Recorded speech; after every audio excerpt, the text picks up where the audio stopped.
Hi అండి. అందరికీ నమస్కారం. Welcome to my channel. ఈ వీడియోలో ఏపీ ప్రభుత్వ ఉద్యోగుల మరియు పెన్షనర్ల కొత్త పీఆర్సీపై ప్రభుత్వానికి అల్టిమేటం, ఐఆర్ ప్రకటనపై కీలక నిర్ణయం విడుదల. దీనికి సంబంధించిన పూర్తి వివరాలు ఈ వీడియోలో తెలుసుకుందాము. వీడియో అయితే ఎక్కడే కానీ స్కిప్ చేయకుండా ఎండ్ వరకు చూసేయండి. అప్పుడు ఇన్ఫర్మేషన్ పూర్తిగా అర్థమవుతుంది. అలాగే వీడియో చూస్తున్న ప్రతి ఒక్కరు వీడియోకి లైక్ చేయండి ఫ్రెండ్స్. ఈ వీడియోని తోటి ఉద్యోగ, పెన్షనర్ మిత్రులతో అయితే షేర్ చేయండి. కొత్తగా మన ఛానల్ చూస్తున్నవారు ఇంకా ఎవరైనా సబ్స్క్రైబ్ చేసుకున్నట్లయితే వెంటనే మన ఛానల్ సబ్స్క్రైబ్ చేసుకోండి. దీని ద్వారా నేను చేసే లేటెస్ట్ వీడియోస్ అన్నీ మీ వరకు రీచ్ అవుతాయి. ఇక ఆలస్యం చేయకుండా వివరాల్లోకైతే వెళ్ళిపోదాము. ఫ్రెండ్స్, ఇక విషయానికి వచ్చినట్లయితే ఆంధ్రప్రదేశ్ రాష్ట్ర ప్రభుత్వ ఉద్యోగుల వేతన సవరణ, పీఆర్సీ మరియు మధ్యంతర వృత్తి ఐఆర్ ప్రకటన ఇప్పుడు రాష్ట్ర రాజకీయాల్లో ఒక అతిపెద్ద సంచలనం మరియు పరిపాలనాపరమైన చర్చగా అయితే మారింది. సుదీర్ఘకాలంగా తమ న్యాయమైన హక్కుల కోసం వేచి చూస్తున్న ఉద్యోగులు ఇప్పుడు ప్రభుత్వానికి అత్యంత గంభీరమైన అల్టిమేటం జారీ చేశారు. ఆంధ్రప్రదేశ్ ప్రభుత్వ ఉద్యోగుల ఐక్య కార్యాచరణ సమితి ఏపీజేఏసీ అధ్యక్షులు ఆలపర్తి విద్యాసాగర్ గారు ప్రభుత్వం అనుసరిస్తున్న కాలయాపన ధోరణిని తీవ్రంగా ఖండిస్తూ తక్షణమే 12 పీఆర్సీ కమిషన్ ఏర్పాటు చేయకపోతే రాష్ట్ర రాజధానిలో అసెంబ్లీని ముట్టడించే కార్యక్రమాన్ని చేపడతామని చెప్పేసి అత్యంత కఠినంగా హెచ్చరించారు. అంటే అసెంబ్లీ ముట్టడి హెచ్చరిక అనేది జారీ అన్నమాట. దీన్నే మనం అల్టిమేటం అన్నాము. ఆంధ్రప్రదేశ్ ప్రభుత్వ ఉద్యోగుల ఐక్య కార్యాచరణ సమితి ఏపీజేఏసీ అధ్యక్షుడు ఆలపర్తి విద్యాసాగర్ గారన్నమాట. ఈయన ఈ విధంగా ప్రభుత్వానికి అల్టిమేటం జారీ చేశారు. వెంటనే డిమాండ్స్ ఏంటంటే వెంటనే 12 పీఆర్సీ కమిషన్ అయితే ఏర్పాటు చేయాల్సిందే. లేకపోతే అసెంబ్లీ అమరావతిలో ఉండేటటువంటి రాష్ట్ర అసెంబ్లీని ముట్టడి చేపడతామని కూడా ఆయన ఈ సందర్భంగా బహిరంగానే ప్రకటించారు. అసెంబ్లీ ముట్టడి ద్వారా ప్రభుత్వంపై నేరుగా ఒత్తిడి తీసుకురావాలని చెప్పేసి నిర్ణయంతో ఈ విధంగా అయితే ఆయన తెలియజేయడం జరిగింది. మరి అసెంబ్లీ ముట్టడి అంటే ప్రజాప్రతినిధులు సభలో ఉన్న సమయంలోనే వేలాది మందితో శాసనసభను చుట్టుముట్టడం అన్నమాట. అందరూ సభలో ఉండంగానే ఈ విధంగా వేలాది మంది శాసనసభ సభ్యులను ఉద్యోగులు చుట్టుముట్టడం జరుగుతుంది. ఇది ప్రభుత్వానికి ఉద్యోగుల ఆగ్రహాన్ని నేరుగా చూపే ఒక బలమైన నిరసన చర్య అన్నమాట. వాళ్ళ డిమాండ్స్ గురించి అడుగుతారు, అంతే, ఇంకేం ఉండదు. ఇక ప్రస్తుతం ప్రభుత్వం అధికారంలోకి వచ్చిన తర్వాత ఉద్యోగుల సమస్యలపై సానుకూల నిర్ణయాలు తీసుకుంటుందని చెప్పి అందరూ ఆశించారు. కానీ నెలలు గడుస్తున్నా సరే పీఆర్సీ విషయంలో ఎటువంటి పురోగతి లేకపోవడంతో ఉద్యోగుల అసహనం కట్టలు తెంచుకుంది. 12 పీఆర్సీ వాస్తవానికి 2023 జూలై 1వ తేదీ నుంచే అమల్లోకి రావాల్సింది. అంటే ఇప్పటికే సుమారు రెండేళ్ల కాలం, 2.5 సంవత్సరాల కాలం గడిచిపోయింది. ఇంతకాలం గడిచినా కనీసం కమిటీ చైర్మన్‌ను కూడా నియమించకపోవడం వల్ల ఉద్యోగులకు ఆర్థికంగా భారీ నష్టం వాటిల్లుతోందనైతే విద్యాసాగర్ గారు వివరించారు.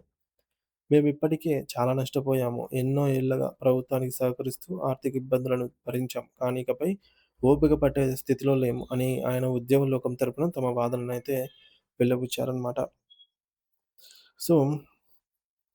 మరో ముఖ్యమైన విషయం ఏమిటంటే ప్రస్తుతం ఆంధ్రప్రదేశ్ రాష్ట్రంలో ఉన్నన్ని కరువు భత్యాలు, డీఏ బకాయిలు దేశంలో మరే ఇతర రాష్ట్రంలో కూడా పెండింగ్‌లో లేవని, పొరుగు రాష్ట్రాలైన తెలంగాణ లేదా కేంద్ర ప్రభుత్వ ఉద్యోగులతో పోల్చుకున్నప్పటికీ తమ ఉద్యోగులకు రావాల్సిన బకాయిలు అందకపోవడం వల్ల ఇతర రాష్ట్రాల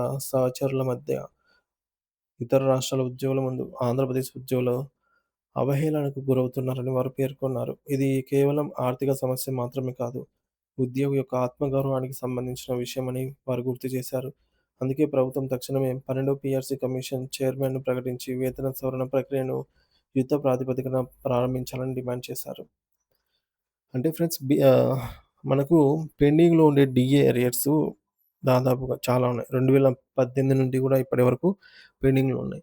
రీసెంట్‌గా 2018 నుంచి 2021 మధ్యలో ఉండే డీఏలు విడుదల చేసింది ప్రభుత్వం. కానీ అవి కూడా పూర్తి స్థాయిలో అందరికీ జమ కాని నేపథ్యం అన్నమాట.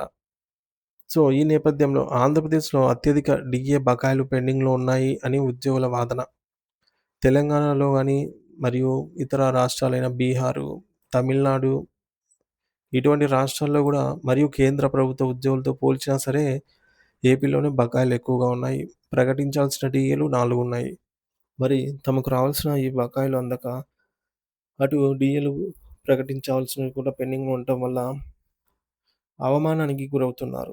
ఇతర రాష్ట్రాల ఉద్యోగుల మధ్య ఇతర రాష్ట్ర ఉద్యోగుల ముందైతే మన రాష్ట్ర ప్రభుత్వ ఉద్యోగులు అవమానం పాలవుతున్నారు. మరి ఇది కేవలం ఆర్థిక సమస్య కాకుండా ఆత్మగౌరవానికి సంబంధించిన అంశమని అయితే ఉద్యోగులు పేర్కొంటున్నారనమాట.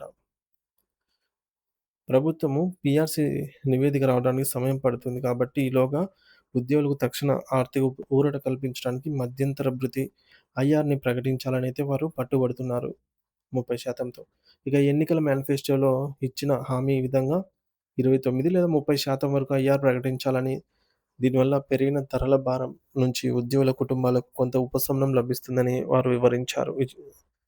మరి మేనిఫెస్టో అనేది ప్రజలకు మరియు ఉద్యోగులకు ఇచ్చే ఒక పవిత్ర వాగ్దానం లాంటిది అని వారు దాన్ని ప్రభుత్వం నిలబెట్టుకోవాల్సినటువంటి బాధ్యత ఉంది అని గుర్తు చేశారనమాట.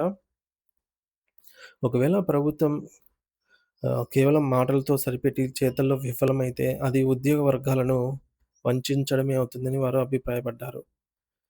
సో, నిజమే ఫ్రెండ్స్, ఎన్నికల మేనిఫెస్టోలో కూటమి ప్రభుత్వం ఏమైనా హామీలైతే ఇచ్చింది. అలాగే బహిరంగంగా ఎన్నికల ప్రచారంలో గూడా సో, కూటమి ప్రభుత్వం అధికారంలోకి రాకముందే చంద్రబాబు నాయుడు గారైతేనేమి, డిప్యూటీ సీఎం పవన్ కళ్యాణ్ గారైతేనేమి ఉద్యోగులకు కొన్ని వాగ్దానాలు చేశారు.